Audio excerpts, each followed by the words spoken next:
You know the worst thing about arriving at a hazmat scene? Oh, yeah, absolutely. The judgmental looks by everybody on scene when you get off the rig because they are blaming you for the 4 hours they're going to be on scene. Yeah, but uncertainty is another one, like having no idea what's in the air. Yeah, we could also go with that. That assumption, it's just a chemical. It doesn't really cut anymore, right? Because we need answers fast and we need them now. Right, and that's where the Explorer comes in. It's real-time chemical ID and quantification right in the field. Which means the whole thought process of, yeah, it's probably something bad is out the window. This thing tells you exactly what's there and exactly how much. So you can set up your safety zones like an adult and not a rookie guessing where to put the tape. And you're doing it with defensible quantitative data within seconds, making decision-making a whole lot easier. Which means you're not waiting around for an answer. You have the solid, life-saving intel in your hands. Go check out the meter that's changing the world, the Explorer, and stop guessing. Check out 908devices.com. And on a hazmat call, the question is never if radiation matters. It's where are you going to find this stuff? Yes, and half the time you don't find it, it's coming out to find you first, which is why on unknowns, we always check radiation first. Because you're not seeing it, you're not smelling it, and if you miss it, you're going to probably be in it. Exactly, which is why so many units and teams are running the Teledyne FLIR Defense Identifinders. That is not a one-size-fits-all tool. They got the handheld RIDs, they got the wearable personals, and even backpack systems. So whether you're the first sucker walking into the scene or you're arriving on scene and the situation's unfolding to a bigger picture, there's some type of application and tool that fits that job.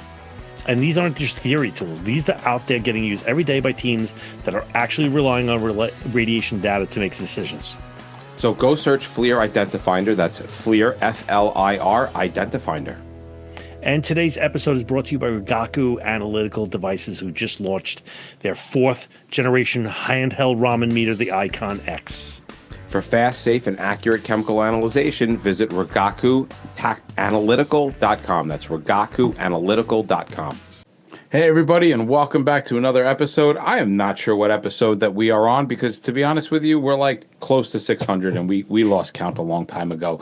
But I do know that this is part 2 of the Warwick Fire Department's ESS battery fires that they've had over the past couple years, and we are joined by Wayne Melton, who, if you don't have a clue who he is, jump back on the last episode where he kind of gives a rundown of what his position is, where he comes from, and why this area is a hotbed of activity for hazmat. But right now, we're going to start to get into the second energy storage system fire that they had. Welcome back, Wayne.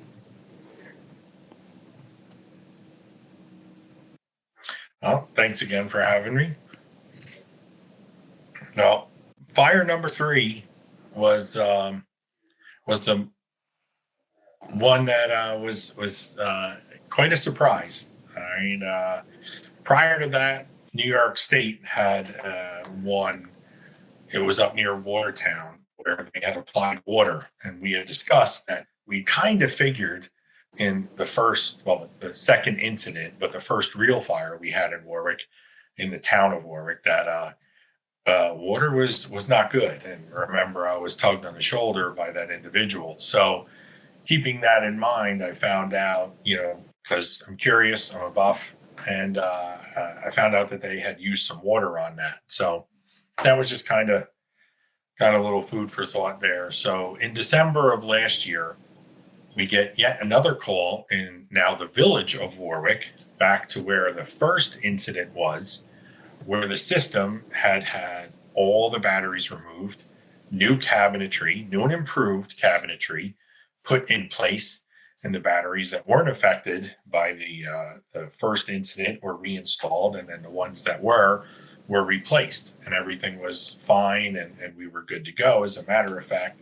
the system was set to go online very, very soon. So our fire department gets dispatched. I wasn't listening to the radio, so he called for a hazmat rep. My pager goes off. I call the chief. He tells me that the site in the village is on fire and that he wants me there. I said, no problem. I said, well, I'm going to get the guys going so we can monitor. We've kind of been down this road before. So we already had a general idea of, what we were going to do and how we were going to do it.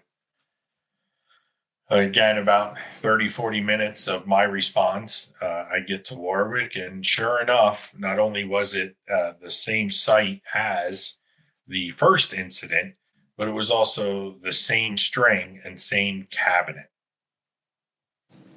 So last episode, I said that the police chief, John Rader, is kind of a watchdog, and he doesn't like things that anybody can construe as a conspiracy or some foul play, or basically it's suspicious until proven otherwise.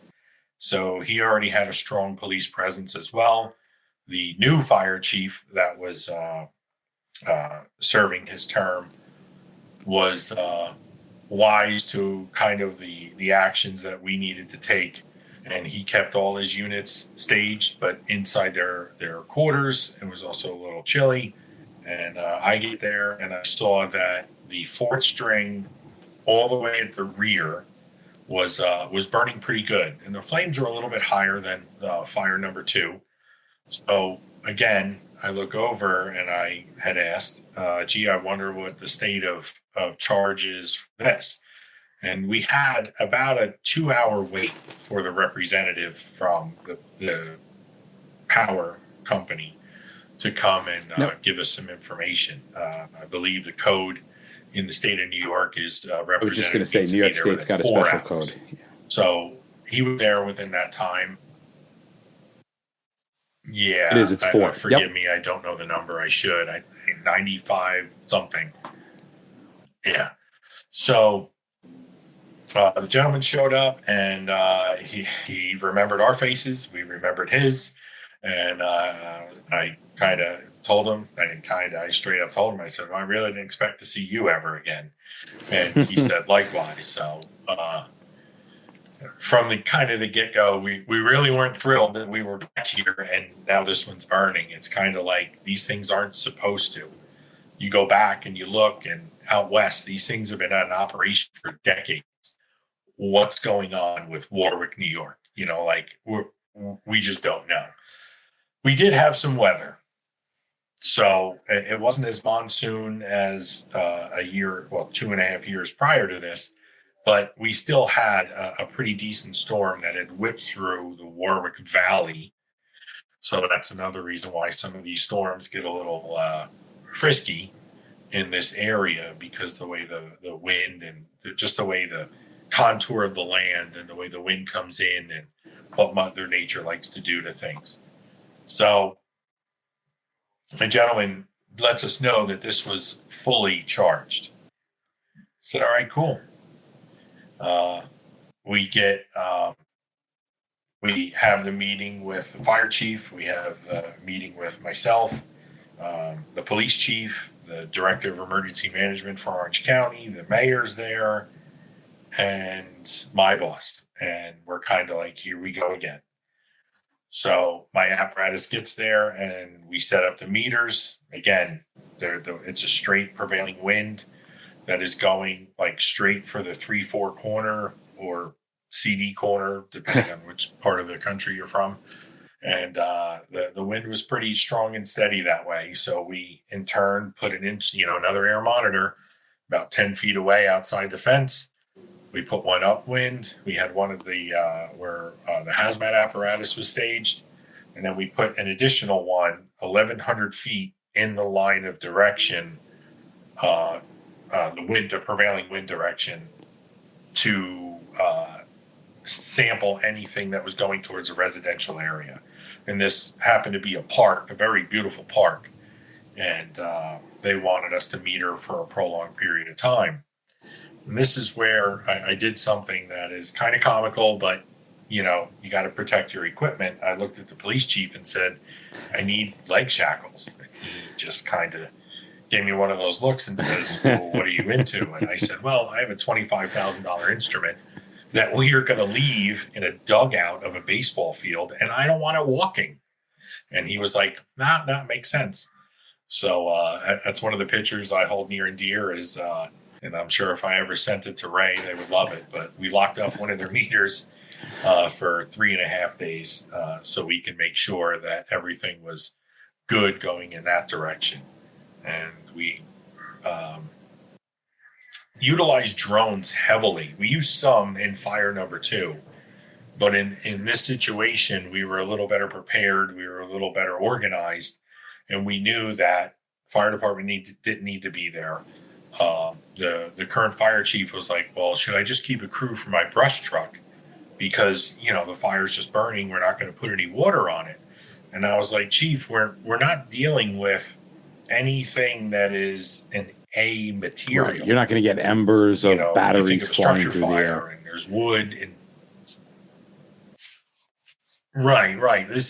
You're dealing with metals that like to burn, and you have plastics, and there's some hydrocarbons that are in there. But, all of this is more like a B and D fire than it is an A fire. So really not too worried about brand patrol. But whatever floats your boat. Authority having jurisdiction, the chief wanted to keep 2 guys for a brush truck. God bless you. Go for it. But we're going to watch this burn for a little bit, and we're going to let the meters run, and the police are going to be here to maintain possession of the site. Somewhere around 3 a.m., the fire had started to darken down, and we confirmed that with drones that were flown by the Orange County Sheriff's Department. My thermal imaging camera, it's the same camera that the Coast Guard uses. We just have it on a 20-foot mast, and we can see temperature differences up to a quarter mile away. So it's a very robust camera, and it's really useful in these type of situations. Of course, we are still worried about exposures because the string 3 was 6 feet away. And again, the paint started to burn a little bit. But what we were noticing when the fire started to darken down in this situation is they did something right as far as the fireproofing in this cabinetry, because it never left the first segment. The whole string didn't burn. It was only the one and only segment that was burning. Nothing on the exposure, and no other segments within that string had any fire damage. That really goes. So that was impressive. So that really goes to show the effectiveness of the fireproofing itself, like the cabinets, the walls, the doors, all that stuff. Because if the fire is not really able to transfer from one cabinet to another, it's keeping heat in, and the other cabinets are keeping heat out.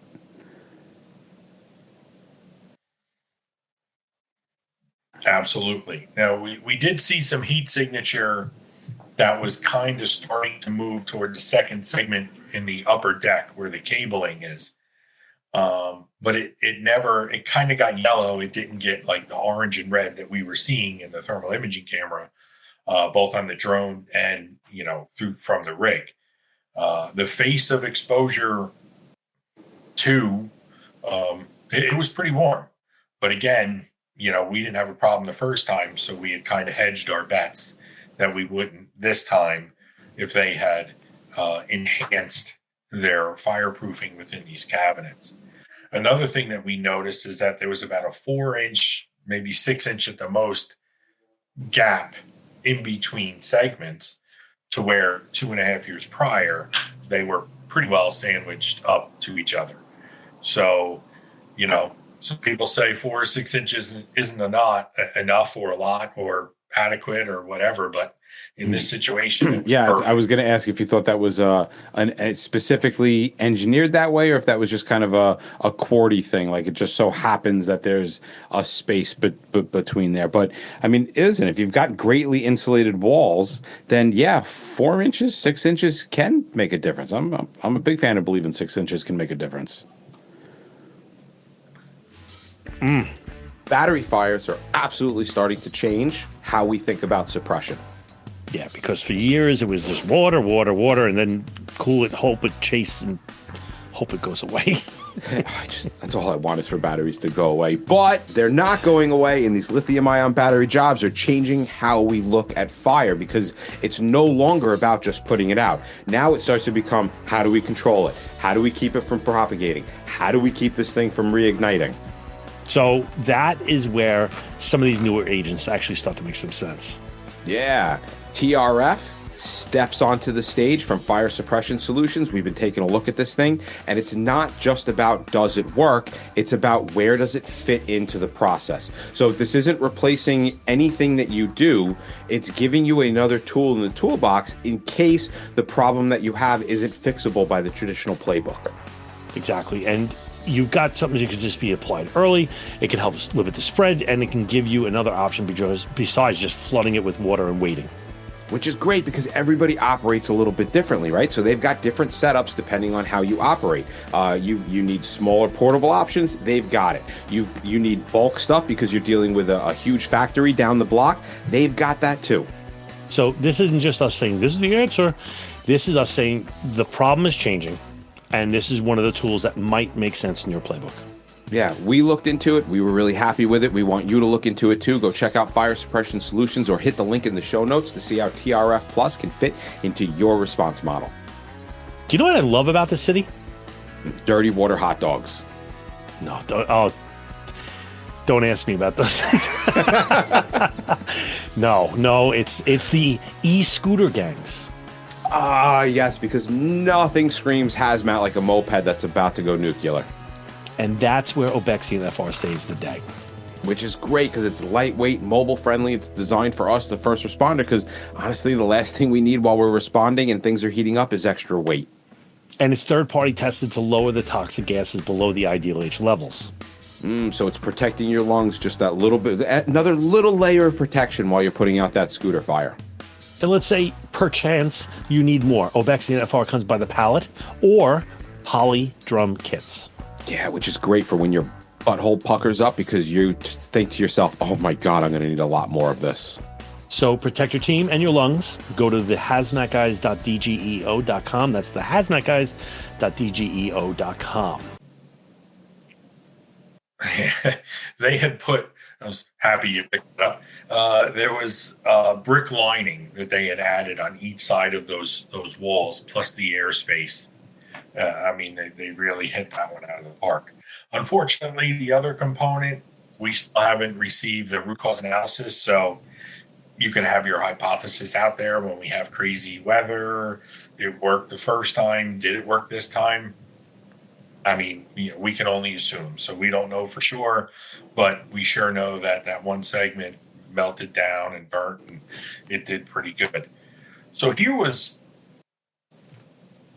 when you take the three different incidences and you have incident number 1 was at 20% of charge, incident number 2 that the whole string burnt, but the flames were, without a doubt it was hot, but it wasn't as high as incident number 3. That was at half state of charge.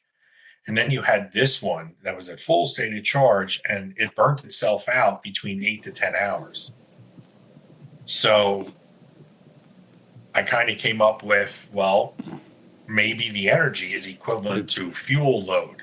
So I made some different phone calls, and I talked to, other individuals that have investigated these type fires, and Paul Rogers, George Howe, and I talked to a couple of people from OFPC and New York Fire, and they said that that's pretty much how it is. It's not something that's necessarily broadcasted, but this was something that was quite evident in our situations, where if you have a very low state of charge, you're going to have a meltdown or maybe an event, but potentially a non-event or nothing near that you would if it was fully charged or half charged.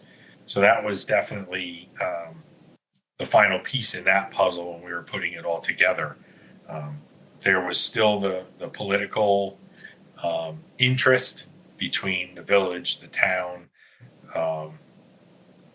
the school district. They were all there, and there was a lot of finger pointing and shaking, and we kind of had played that game before, and we had information for them in the first real fire, as far as the air monitoring data. We quelled them pretty quickly by saying the same instruments we used before are out and about. We're also doing a drone flight every 12 hours. As I said, the sheriff's department flew the first in the beginning of the incident. Then we used the state police drones, which they have a lot of drones that are out there. A little more interested in, doing police work, but, there was a fireman, at least a small fireman in each of the troopers that were there. Then we had OFPC come in and fly their drones. So now we're 36 hours into the incident. And then we wrapped up with the sheriff's department flying 24 hours after that, because we did the air monitoring for about 3.5 days. And within 2 days, the cabinet was slightly above atmospheric temperature.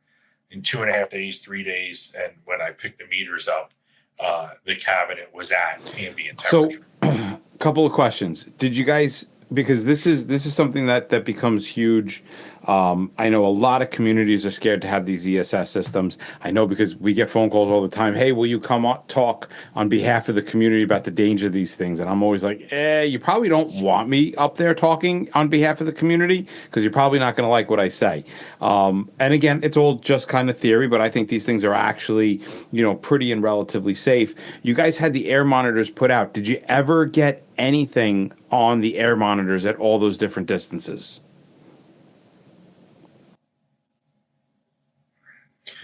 Well, the meter that was 10 feet away or so of the fire, that's fire number 3, we got 3 parts per million on hydrogen cyanide. I'm sorry, 1.5 parts per million in hydrogen cyanide. And we kind of figure that's when maybe the wind was shifting a little bit, and it was kind of early on the fire. The instrument that we secured in the dugout, after the fire was out, we got about 7 parts per million of carbon monoxide. And a lot of people were looking like, how? Like, the fire was out. This is 1,100 feet away. How did we get this? And I looked over at the police chief and I said, you ever catch any kids smoking cigarettes in the dugout? And he kind of nodded his head. And I was like, well, that's kind of my theory too. Somebody was doing something they weren't supposed to in the dugout, trying to figure out what this black box that has lights flashing and a screen that they have no clue what's coming out, what information. And it wasn't a fireman. Displaying. So otherwise, the fireman would have just let loose. They would have farted right on the machine. No. They would have screwed the whole operation up. Oh, yeah. You would have had a couple different sensors. Yeah. So it was, outside of that, we even put single gas meters on our members that were going in to retrieve the instrument, when we need to swap the batteries out and stuff. One thing that I did forget to put in there is that when OFPC came to fly, they also had the black line version of the area arrays. And we had that out there, to which we never had to change the batteries. And it only had the 4 sensors, the Fed 4 in there. And no readings were done. But the glorious thing about that instrument is I was at home watching what that meter said. I could be anywhere USA or anywhere, as long as I had internet access, I could see what that instrument do. And hopefully we're going to be getting 3 of them with a 7 sensor function. So that way we can allow that information to be sent to the mayor or the emergency operations center in Orange County or my boss's house or whomever, and I'm a phone call away to. Or maybe even one day. More importantly, one day the Haven mapping system. Just going to throw that out there.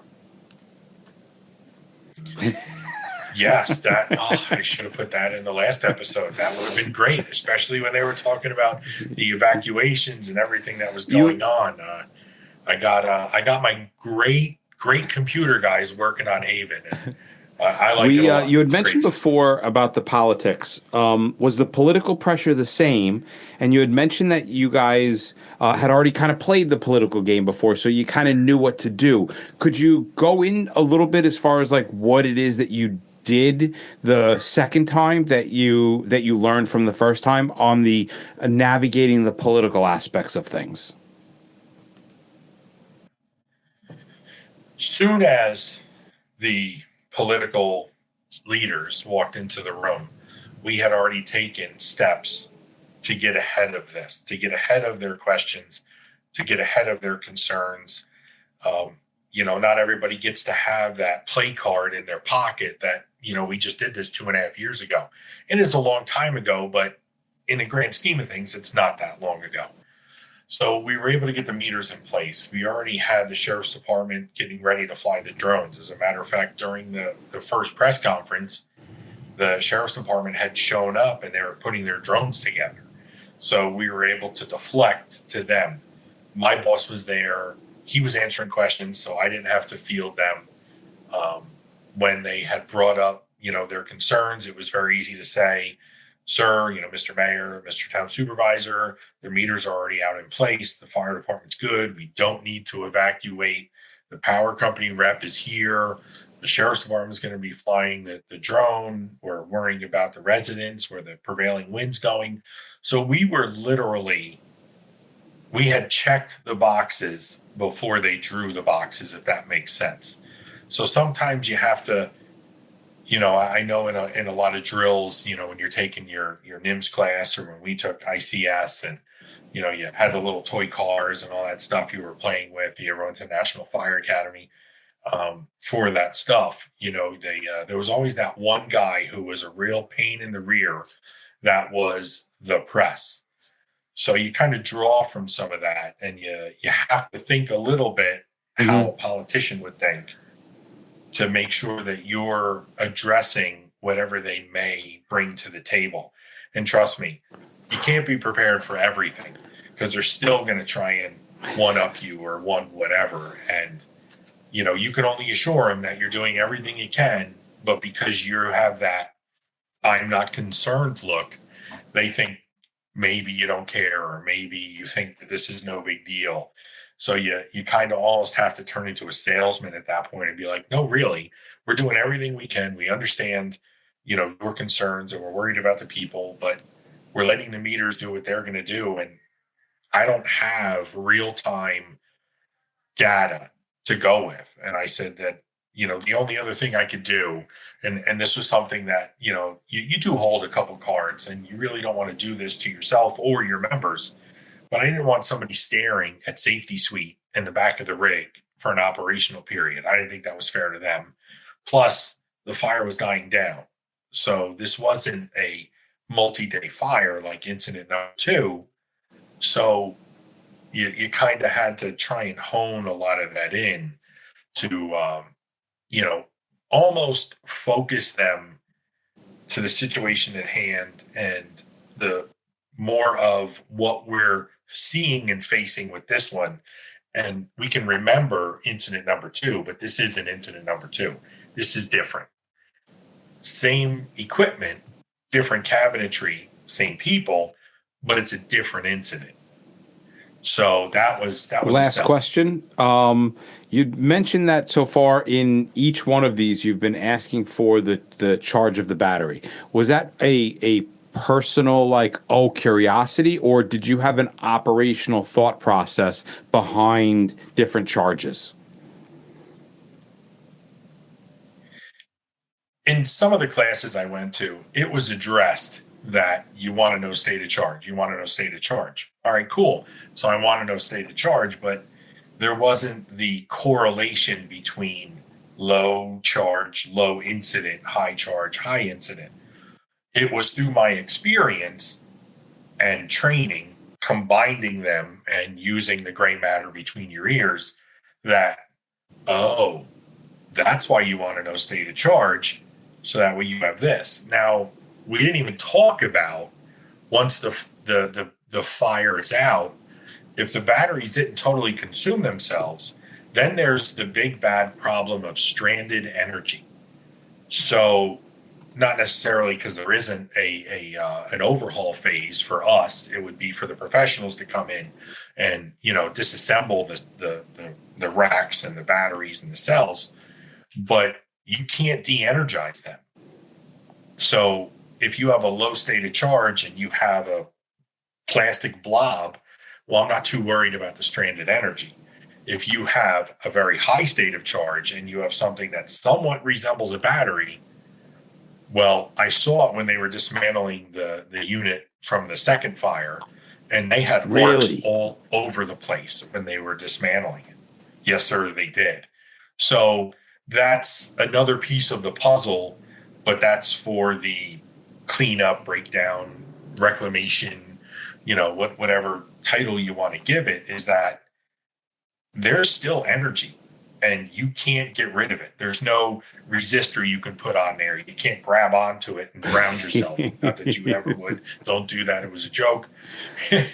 But seriously, you have energy, high energy in some cases, that's just there. So that leads to a security problem. That leads to, you got to make sure that you don't have any looky-loos that are in there. Nobody wants to go in for Mongo. If you don't know that, I'm sure you can find it in another episode. But it's, just because the fire's out doesn't mean the hazard's over. It's just moved into a different phase and different hazards. Wayne, well, thank you very much for coming back on and talking about that third incident, second fire. And I really do think it was a great idea. And I want to give kudos to the chief that decided to say, hey, listen, you know what? I know that I don't need my guys on scene. Why don't you guys just stand by in the firehouse? And I don't know if they made that decision because you had said that scene was kind of behind the firehouse, or if he would have done that no matter where it was in relation to the firehouse. But man, that is a heads up move by the chief to be like, I'm not going to put these guys in a position where I'm going to, expose them to the elements, keep them out of comfort. Like, I'm going to stage them here and they're going to be on standby and respond if needed. So I just wanted to give that quick kudos. Everybody did a great job out there. It was interesting, and you never know what tonight, tomorrow, or the next day is going to bring. But unfortunately, if we have another one of these, we kind of have the book.